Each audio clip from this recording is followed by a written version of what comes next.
దేవుని యందు క్రమముగా నడుస్తూ కూడా నువ్వు నింద మోసావంటే గుర్తుపెట్టుకో. మాట పడ్డావు, అవమానం పొందావంటే గుర్తుపెట్టుకో. అవన్నీ నీకు భవిష్యత్తులో తీయని జ్ఞాపకాలు అవుతాయి. ఇంత అవమానంగా మాట్లాడుతున్నారు, నీకు సిగ్గు లేదా, చావరాదు అంటారు పక్కన వాళ్ళు, సొంత వాళ్ళే అంటారు. నన్ను తిట్టమని వాళ్ళకి నా దేవుడు సెలవీయకుండా నన్ను తిట్టి బతకగలరా?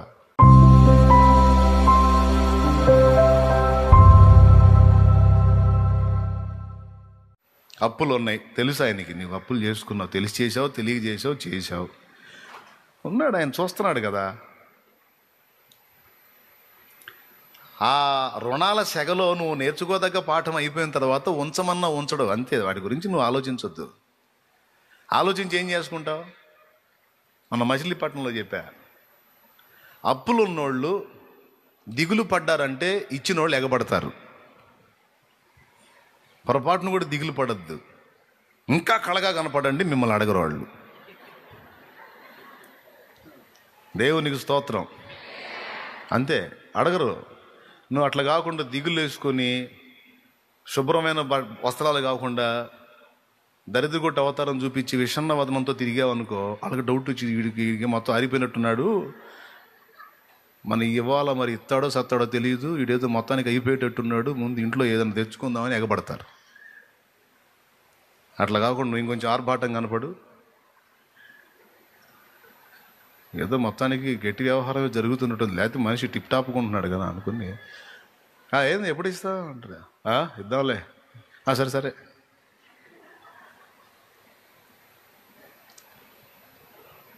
ఈ అప్పులోనే యేసయ్య తెలుసు. అయినా ఏ నిరీక్షణ లేని వాళ్ళే అంత ధైర్యంగా ఉంటే, కొండంత దేవుడు గొప్ప నిరీక్షణ నీకుంటే భయం ఏంది? ప్రాణం పెట్టాడు కదా. ప్రాణం పెట్టినోడు నిన్ను అవమానానికి అప్పచెప్పాడంటే ఏదో ఉంది రహస్యం. ఇదే గుర్తుపట్టాలి మనం. ఏ సన్నివేశం మనం ఫేస్ చేసినా ఇది గ్రహించుకోవాలి. నేనంటే ఆయనకి పిచ్చి ప్రేమ, నా కోసం చచ్చిపోయాడు ఆయన. అంత ప్రేమించేవాడు నన్ను ఈ అవమానానికి అప్పచెప్పాడు. చేతగానోడే అప్పచెప్పాడా? ప్రేమ లేనోడే అప్పచెప్పాడా? కాదే. మొత్తానికి ఏదో ఉంది దీనిలో. నేనో నా ఇంటోళ్ళలో మొత్తానికి ఎవరో నలగాల్సి ఉంది, ఎవరో విరగొట్టబడాల్సి ఉంది. లేకపోతే అంతసేటు నన్ను ప్రేమించేవాడు నన్ను ఈ దరిద్రతకి ఎందుకు అప్పగిస్తాడు? ప్రాణం కంటే ఎక్కువగా నన్ను ప్రేమించినోడు ఈ హీనస్థితికి నన్ను ఎందుకు అప్పగిస్తాడు? అవునా కాదా? యేసయ్య లవ్ ఏమన్నా డౌటా? ప్రేమలో ఏమైనా అనుమానం ఉంది? యేసయ్య ప్రేమని మనం అనుమానిద్దామా? చచ్చిపోయాడా లేదా? వాము చేతులు ఎత్తట్లేదు ఏందండి మనకో? ఇది ఎక్కడ? అసలు కళ్ళు తెరిచి ఉన్నారు, ఇక్కడే ఉన్నారా? ఎట భోజనాలు రేపండి, రేపు.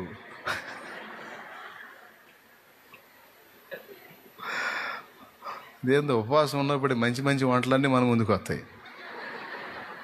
కొంతమంది కూర్చొని 2 రోజులు ఉపవాసం ఉంటే సగం పూట నుంచి డిస్కషన్ అంతా గుత్తి వంకాయ కూర ఉంటుంది అని కొంతమంది బిర్యానీ గురించి, కొంతమంది చికెన్ పకోడీ గురించి. యేసయ్య కూడా నవ్వుకుంటాడేమో, రే 2 రోజులు రా, మొత్తం 1.5 రోజు కాల, అప్పుడన్నిటి గురించి.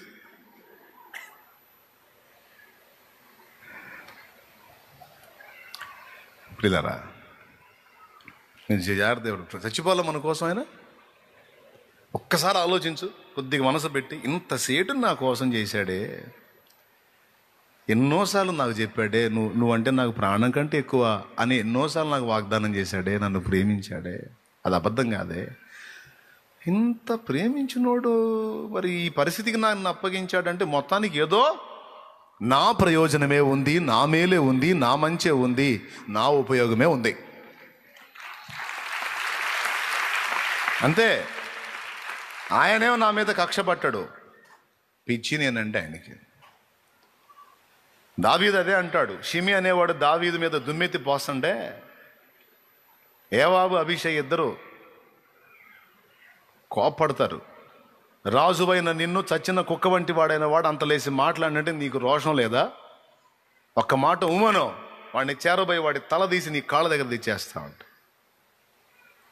అప్పుడు దావీదు అంటాడు, సెరూయా కుమారులారా, నాతో మీకేమి, వానితో మీకేమి? దావీదును శపింపమని యెహోవా వానికి సెలవియ్యని ఎడలా వాడు ఎలాగో శపిస్తాడు? దావీదు అంతరంగం ఫీలింగ్ ఏంటో చెప్పనా? ఒరే పిచ్చోళ్ళారా, దేవుడే వాడికి పర్మిషన్ ఇచ్చాడ్రా. ఎందుకంటే నా బుద్ధి బాగలేదు. ఒకప్పుడు బాగానే ఉంది, కానీ తర్వాత నా బుద్ధి చెడిపోయింది. నేను బుద్ధిహీనమైన పని చేశాను. ఆయన కోపానికి కారణమయ్యా. షిమి ఎంతరా నాకు? షిమి వాడు ఎంత అసలు? వాడు నన్నొక్క మాట అన్నందుకు తెల్లారేసరికి చచ్చాడ్రా. నాబాలు, ఏ బాలు, నాబాలు ఒక్క మాట అన్నాడు, తెల్లారేసరికి తెచ్చాడు. నేను అతనికి సహాయం పంపినట్లు దావీదు ఎవడో అన్నాడు, అంతే. ఇంకేంది? ఎట్లా ఆ తృణీకారం మాట్లాడినందుకు మళ్ళీ మరుసటి రోజు చచ్చిపోయాడు. అంత అంత కోపగించుకున్నాడు నా పక్షంగా నా దేవుడు. అంత ప్రేమించే నా దేవుడు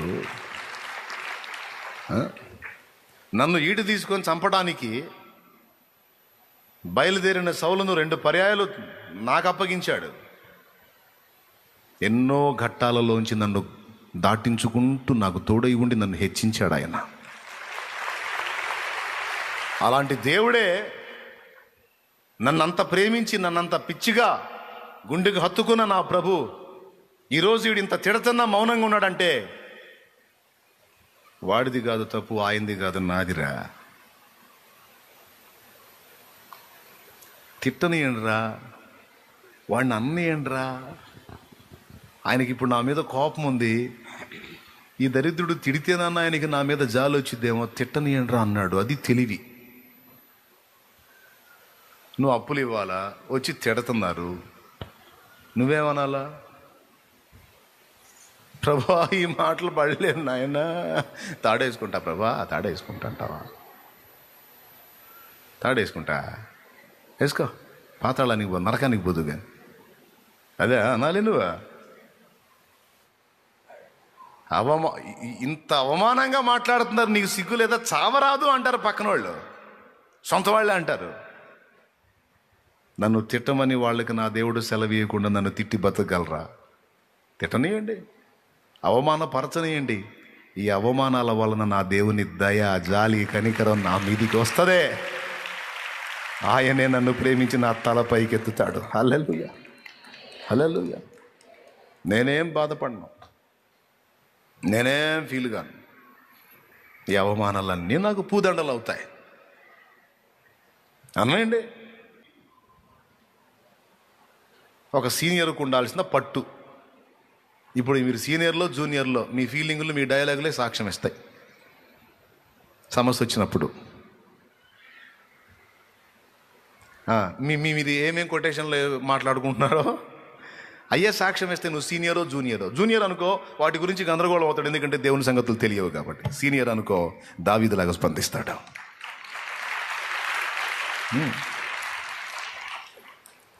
అందుకే ఓదార్పు కోసం ఆ మాటలు దేవుడు తలంపులు ఇస్తే పాడుకున్నాను నేను.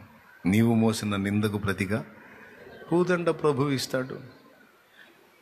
దావీదు ఎంత కంగారు పడ్డాడంటే, రే ఊరుకోండ్రా, వీళ్ళు పోయి ఎక్కడ వాడిని ఆపుతారని కంగారు పడ్డాడు. వాడు తిడుతున్నందుకు కంగారు పడలా.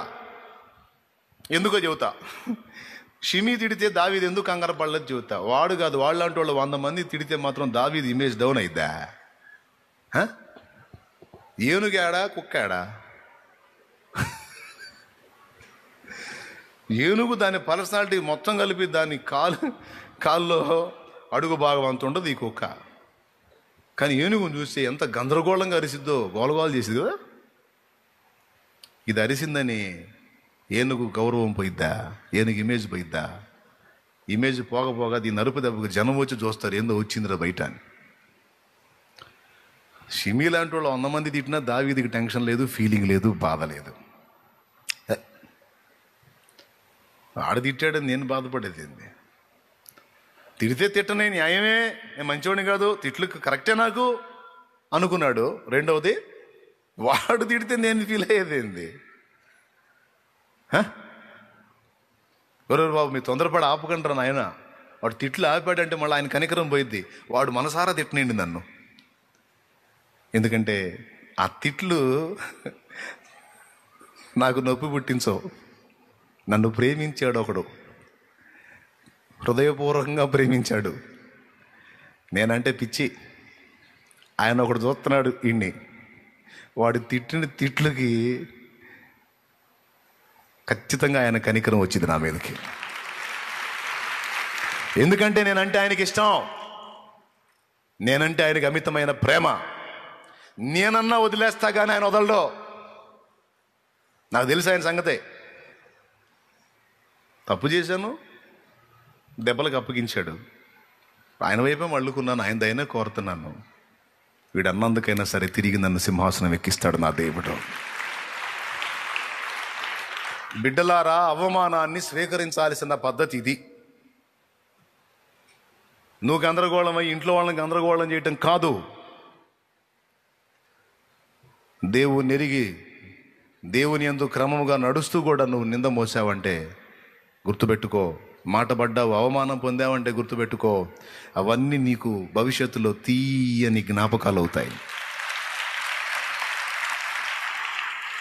తీయని జ్ఞాపకాలు అవుతాయి. చేదైన జ్ఞాపకాలు కాదు, తీయని జ్ఞాపకాలు అవుతాయి. అట్లా చేస్తాడు యేసయ్య. చేయడని ఎవరన్నా చెప్తారా? చెప్పజాలరు. ఎందుకంటే ఆయన నాస్తికులే దీవించిన దేవుడు. నిన్నెందుకు దీవించడు? నాస్తికుల కడుపుకే అన్నం పెట్టిన దేవుడు నీ కడుపుకి ఆహారం ఎందుకు పెట్టాడు? నాస్తికుల భూమినే పండించిన దేవుడు నీ పంటను ఎందుకు పండించడో డౌట్ పెట్టుకోవద్దు. నిశ్చయముగా, మరి నిశ్చయముగా ఆయన నాకు తోడై ఉన్నాడు.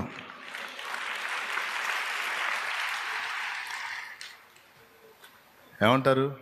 ఇవన్నీ మీరు మనసులోకి తీసుకొని చిన్నపిల్లల్లాగా ఈ చిన్న చిన్న వాటికి గందరగోళం అవడం అనే సెక్షన్ పక్కన పెట్టేసేయండి. ఆయన ఆలోచనకర్త. దేనికంటే శత్రువుని ఎదిరించడానికి, వాడి ఎత్తులను చిత్తు చేయడానికి,